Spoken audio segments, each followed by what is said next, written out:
Salam alaikum. Donc maintenant, on va entamer le cours concernant la néphropathie, les néphropathies et grossesse. Les néphropathies et grossesse. Donc les néphropathies gravidiques, surviennent chez les primipares. Les femmes, les et le plus souvent à la fin de la grossesse. C'est-à-dire beaucoup plus, les primipares. Donc la néphropathie s'accompagne toujours d'une grave hypertension artérielle. Donc dans la plus commune, c'est-à-dire la glomérulonéphrite. En général, elle est chronique d'origine rénale. C'est-à-dire l'origine c'est bien un problème au niveau de l'kila. Et le plus souvent, elle est due au polybacille qui survient pendant la grossesse.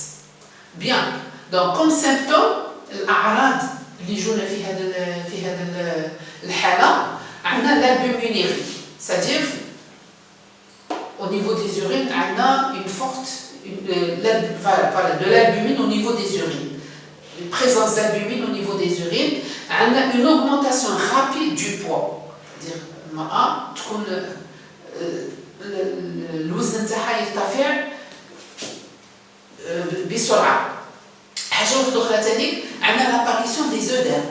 Les œdèmes هما qui sont très discrets في الديبي ما نشوفوهمش في أول أمر في أول أمر ما نشوفوهمش مليح بصح من بعد يبانوا لنا ils apparaissent surtout aux chevilles et aux doigts c'est-à-dire في الرجلين.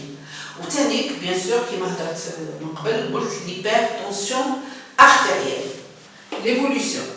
Donc l'évolution, elle se manifeste par la stabilisation ou la guérison spontanée après l'accouchement et sans séquelles. Ok? Donc parfois l'évolution elle se fait vers l'aggravation, c'est-à-dire la femme trière ou là parfois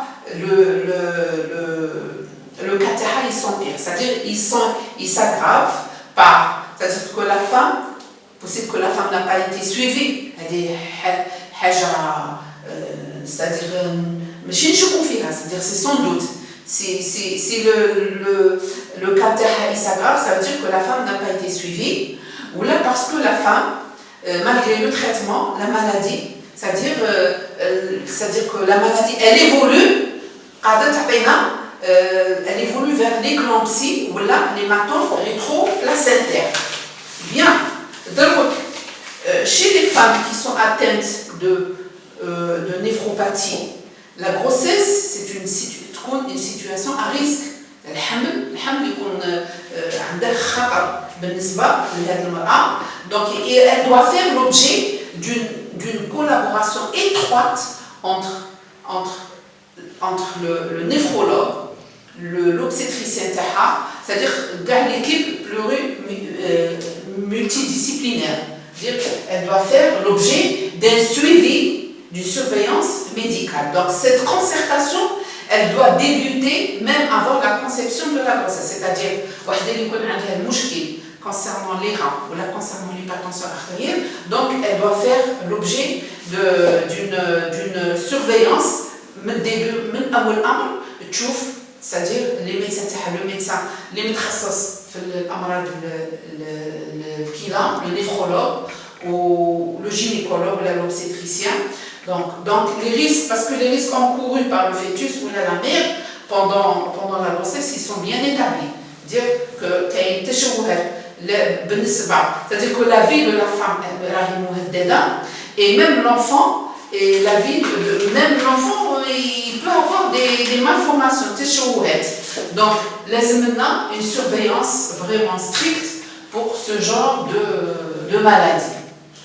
Bien. Pour le pronostic, donc le pronostic fœtal, il est en rapport avec l'importance de la maladie. C'est-à-dire quand la maladie est bénigne, c'est-à-dire la maladie elle est légère, elle est bien prise en charge, donc le fœtus il est en bonne santé, c'est-à-dire on ne crée rien pour lui, donc il n'y a pas de malformation, il n'y a rien parce que tout va bien, le traitement a donné son résultat, donc on n'a pas à se plaindre. Donc, mais quand elle devient plus grave, malgré le traitement, donc le fœtus, il peut naître d'une manière prématurée, c'est-à-dire que c'est pas